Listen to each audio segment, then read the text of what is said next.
Joelle is one of the great forces in British poetry. A winner of the T.S. Eliot Prize for her book Cunto, a winner of the Polari Prize and the Saboteur Awards, and a fellow of the Royal Society of Literature with her new book, The Night Alphabet.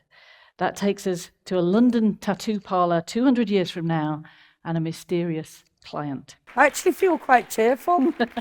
That was beautiful.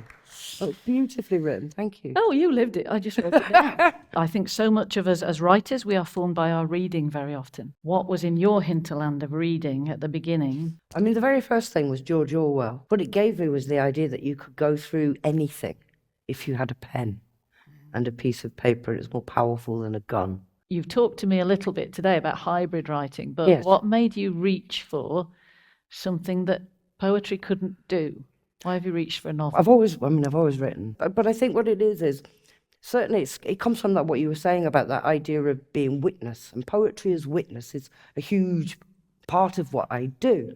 But there's a limit. So I wrote a book called Songs My Enemy Taught Me, which is kind of this almost like poetry journalism. So it was quite documentary, looking at how women are treated globally and connecting it to what had been happening to me.